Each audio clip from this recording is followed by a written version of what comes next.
penetrate. Snatch the Vanguard Award in front of your mom, your first, second, and third born. Make your wife get on the horn, call Minister Farrakhan.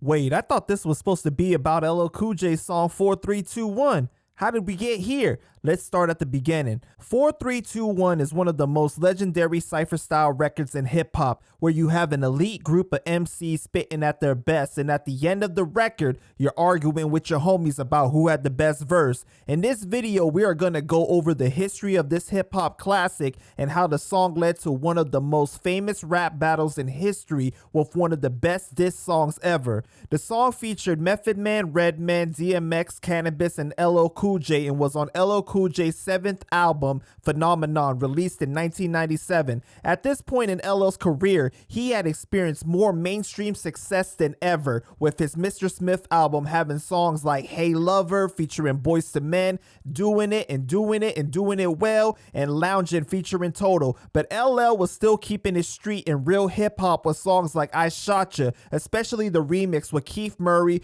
Prodigy, Fat Joe, and Foxy Brown. So when it came to do his Phenomenon album, he wanted another joint just like that song. Man, roll the clip. 4321 was a record that was done in 1997 in August. It's a record, it was supposed to be like, there was a record called I Shot Ya with Foxy Brown, Keith Murray. It was a wicked record. The record was incredible. This was supposed to be like a part 2 to it. You know, like every album, L would have a track on there to just be bananas. And this record was supposed to be the Coconuts record on Phenomenon album, because it's the only one like it on the Phenomenon album. And they called me to come down and get on the record. So I went down, did my verse, you know what I mean? DMX was there, we laid our verse the same night. In an MTV interview on the set of 4321 music video, LL shared his thoughts on how he envisioned the record and how it came about. Well, I felt like I had heard, you know, Meth and Red do a lot of records together, and I thought, you gotta pardon me, I'm a little hoarse. I felt like they were, the teamwork that they displayed in their records was uncanny, and I felt like they sounded real good, and I felt like I could add a lot to that chemistry. So you're talking about the record and the video for yeah, like How High and the different songs that they made together. I felt like they were just powerful songs, and like it influenced me so much that I felt like I wanted to be a part of that because it felt so good to me. And then my man D, he's new and he's upcoming and he got a lot of flavor, and I felt like this would be a good opportunity to display some new people in the record as well. And I felt like us, all of us together, including Canibus, could make something that was going to be powerful and something that would influence people. Hopefully to like come back to hip hop and enjoy hip hop, because this record, this particular record, the essence of it is just the vocals and just each individual displaying what they feel, expressing themselves in an artistic manner, but at the same time us gelling together to create one work. The 1, 2, 3, 4, 5, 6, 7 thing was something that was real important to me, you know, because I felt like we was taking it back. Well, how do you feel about the old school element of it, and it being like 4 or 5 MCs coming together, and the 1, 2, 3, 4, 5, 6, 7 hook, and just bringing all that together? You feel about it? I feel like it's only right to pay homage, you know what I'm saying, to the brothers that brought it in here, you know what I mean? So for us to come out and come on, living legend Cool J, you know what I'm saying? It's like for us to even be here, it's like the epitome of rap right now, you know what I'm saying? We're about to take it and blow it out the frame. That's why we had to count it down. 4, 3, 2, 1, it's about to blow up out this piece. Word up. Red guy, his thing is like intergalactic and wild out, and he talks about things, he says things that make you laugh and make you feel good, and he just paints an interesting picture, you know what I'm saying? He makes you feel like, you know, like his whole zone, you know what I'm saying, is a place that you want to be. You know, he makes you feel like, you know, it's a cool place to be. Like you want to sit in his car and listen to him because he's talking about things that a lot of people don't know. And he has a very cool flow. The way he rides tracks makes you want to dance. You know, he could take the worst beat, and just the way he sits on top of it makes you want to dance. And DMX, I think the way he delivers things makes you feel like he's full of confidence, and that, you know, you believe him so much that it makes it more interesting for you because you believe that he believes what he's saying, and that's a good thing. You know what I'm saying? And that's what I feel. And me, I just do what I do. The song was produced by Eric Sermon of EPMD and LL Cool J. The chorus of the song features samples from Dr. Dre and Ed Lover's Back Up Off Me featuring T Money. 1, 2, 3, 4, 5, 6, 7, blaze the hot trizag. Shine like heaven. 1, 2, 3, 4, 5, 6, 7. Rock it like hell, make it sound like heaven. But it turns out Dr. Dre and Ed Lover actually sampled this themselves from Grandmaster Flash and the Furious Five from the 1979 song Super Rappin'. Say it 1, 2, 3, 4, 5, 6, 7. Rap like hell, make it sound like heaven. The song also featured a sample from the Beastie Boys song Girls from 1986. Get some, play my position. Yeah! Alright, cut. Yeah! And LL Cool J's own song Rock the Bells from his 1985 album Radio. One thesis. LL Cool J is hard. LL Cool J is hard as hell. Now, during the recording process of the song, there was an issue when LL heard Canibus' verse and felt Canibus was dissing LL or trying to play him because of a conversation they had prior to the recording of the song. Because you crushed my his ego career. was a little taller than me. I'm not going to crushed his career. No, my ego was a little taller than me, a little bit.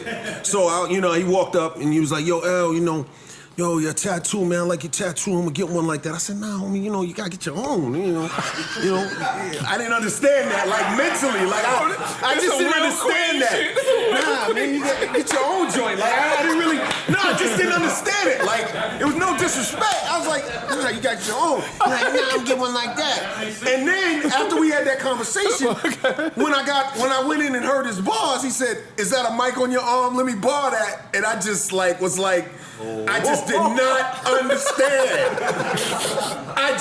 I couldn't understand it, homie. I blinked. Okay, I blinked, and that was it. Take me from that moment. No, but is it true that he already had? Is it true that you already had your verse and then you changed it? Is that no? That's what people not true. said. No. The truth is, right. I went in, I heard what he said, and I responded to the shit. Right. That's on the truth. Record, right. On your record, you didn't take him off your record. No. I was too ignorant for that. A smart guy, Jay-Z would have took him off the record, Let's do it smart. I was an idiot. I don't think anybody ever did that. Ignorance. Just ignoramus. Just leave it on the record. First thing I looked for was the mic. And when I saw it, I was like, damn, when you see the mic and you know what it represents, you know that for anybody to put a mic on their arm, when that's saying that damn, this is my life, or this is something that I do very well, something that I did very well and I'm doing very well, or it's a statement. I got a phone call a couple days later saying from L that he felt I was trying to play him, I should come in and change my verse. You know what I'm saying? So I did. I went and I changed my verse, and he told me he was gonna change his verse, and he left his verse, and it was dissing me, and I didn't even hear it till later on. And when I heard it, I was distraught about it, and I let it go on for a while. I tried to reconcile with him, try and work it out. He didn't put me in the video. He tried to stomp me out, just like I was saying. So I did my record. I got on my feet and I did my record. Because he couldn't see what was in my heart. If anything, that should have seemed like something that was probably flattering. Nobody ain't took it like that, but I guess, you know what I'm saying? Because I don't think Canibus was going. I mean, come on, I knew Canibus. Even before he was getting on, Canibus used to just come spit with the squad all the time. You know what I mean? So he ain't had that attitude of trying to get on to diss anybody. He took something out of context and he ran with it. It's like he always been that way. You heard Break It Dawn. In an interview with Vlad TV, Redman spoke about the situation and said he knew Canibus wasn't dissing LL on 4321 and did not mean anything by it, but LL is so cocky and is not going to back down from anybody. Now, the interesting thing is what Redman says in the interview is inconsistent with what LL said. LL said he heard Canibus' verse and responded. He didn't redo an original verse.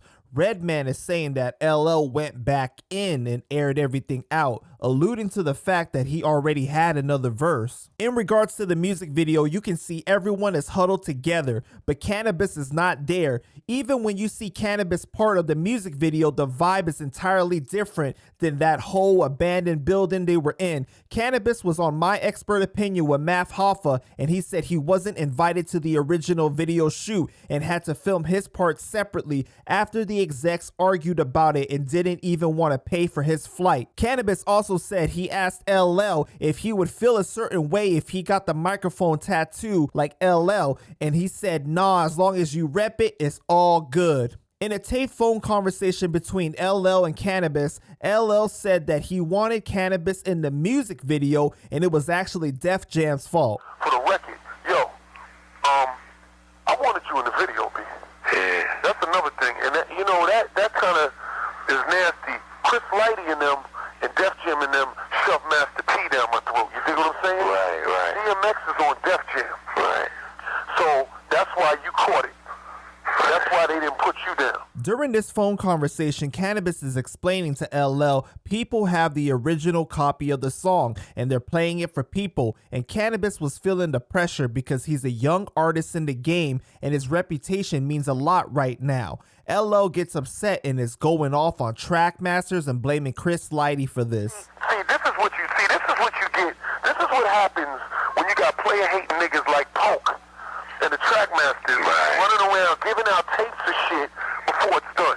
See, that's like obvious. You see what I'm saying? Right. It's like so obvious that them niggas gave the fucking tape out, dog. Right. What did I say to you? I said, yo, change the verse. It won't pertain to you. Nobody will ever know. Right? Why do niggas know? Why? Because Chris Lighty and the Trackmasters ran all over the motherfucking New York with the copies of the tape. Oh shit, yo, L was screaming on Canibus. Yo, Canibus trying to play L. Oh, yo, they was doing it. But during their conversation, LL is convincing Canibus not to release a diss track in response, and he just had to wait 2 to 3 months and they would do an underground song to show the people there was not really any beef. Canibus agrees, but a few months later, he decides to drop Second Round Knockout, which was produced by Wyclef. In an interview with Vlad TV, Wyclef stated he had a conversation with Canibus prior to doing the record to make sure this was what he wanted to do because he knew this was going to be insane for hip-hop. In an interview with Big Tigger in 1998, Canibus wanted to clear things up and explain why he ultimately decided to go at LL. I definitely want all the cats out there to understand that, you know what I'm saying, what happened, you know what I'm saying, I take no glory in it, I take no praise in it. I don't want to be looked at as the MC that, you know what I'm saying, that got into it with, you know what I'm saying, with a legend, you know what I'm saying, like that, because you know, it happened because I was disrespected, you know, and based off of what I had always been doing, if I didn't follow through with what I believe in, then how could I expect you to believe me? You know what I'm saying? So it's like you put your back up against the wall. And I can honestly sit here and say that there's several other MCs out on the market right now that they wouldn't have had it either. You know what I'm saying? They would have done the same thing. Right. You know what I'm saying? Right. So, you know, I just did what, you know what I'm saying, what I felt was right. A month after Second Round Knockout was released, LL decided to drop The Ripper Strikes Back, surprising many fans because it was like LL returned back to his old style. Ask Canibus, he ain't understanding this, because 99% of his fans don't exist. In The Ripper Strikes Back, LL is going off not on just Canibus, but Wyclef and Mike Tyson as well, talking about Mike Tyson's most recent case. Now, while the beef between LL and Canibus is an important part of the song 4321, I don't want to make this entire video about the beef, but I do think it was dope in the later years they were able to reconcile, with LL inviting Canibus on stage to perform 4321 in December of 2014.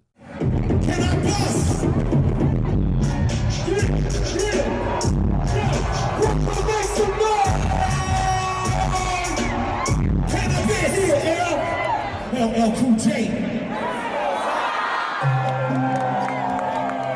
Yo, Canibus, I love you, boy. You